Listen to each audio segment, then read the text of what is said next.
నా పేరు సాయి కృష్ణ, సిఐటి రాష్ట్ర ఆఫీస్ బేరర్గా మాట్లాడుతున్నాను. నేను సింగరేణిలో కొన్ని ఏళ్ల నుంచి హాస్పిటల్లో చాలా అవకతవకలు జరుగుతున్నాయి. దాంతోపాటు ఎల్1 టెండర్ మందులు ఇవ్వడం, ఏమైనా ప్రాబ్లమ్స్ ఉన్నా కూడా రెఫరల్ చేయకపోవడం, సరిగా డాక్టర్ల కొరత ఉండడం, ఇవన్నీ తీవ్ర ఇబ్బందులు కలిగిస్తున్నాయి. కంపెనీ ప్రకారమే 20,000 మంది యువ కార్మికులు వచ్చినప్పటికీ హాస్పిటల్లో గైనకాలజిస్ట్ లేకపోవడం, పిల్లల డాక్టర్లు లేకపోవడం, అలాగే కార్డియాలకు సంబంధించిన కొన్ని వసతులు లేకపోవడం చాలా ఇబ్బందులకు గురి చేస్తున్నాయి.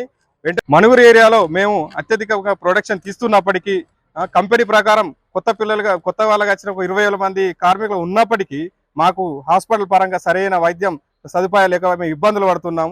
అలాగే ఇక్కడ నుంచి ఏదైనా ప్రాబ్లం అయినా కూడా కొత్తగూడ రిఫరల్ చేయడం వల్ల అనేక ఇబ్బందులు ఎదురవుతున్నాయి. మొన్న ఒక నిండు గర్భిణి ఇక్కడ నుంచి మన కొత్తగూడ హాస్పిటల్కి రిఫరెన్స్ చేయడం వల్ల మార్గ మధ్యంలో ఒక నిండు గర్భిణి పాప చనిపోవడం జరిగింది.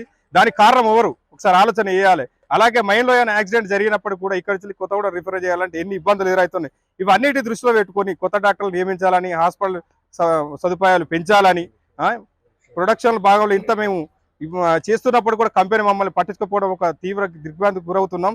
కాబట్టి వెంటనే యాజమాన్యం స్పందించి హాస్పిటల్లో సరైన మందులు, ఎల్1 టెండర్ మందులు కూడా క్వాలిటీ మందులు ఇవ్వాలని, డాక్టర్లు పెంచాలని కోరే తక్షణమే కంపెనీ కానీ ప్రభుత్వం కానీ చర్యలు తీసుకొని దీనిపైన స్పందించి కొత్త డాక్టర్లు నియమించడం కానీ మందులు కూడా హై క్వాలిటీ మందులు కూడా ఇవ్వాలని కోరుతూ సిఐటిగా కోరుతున్నాం.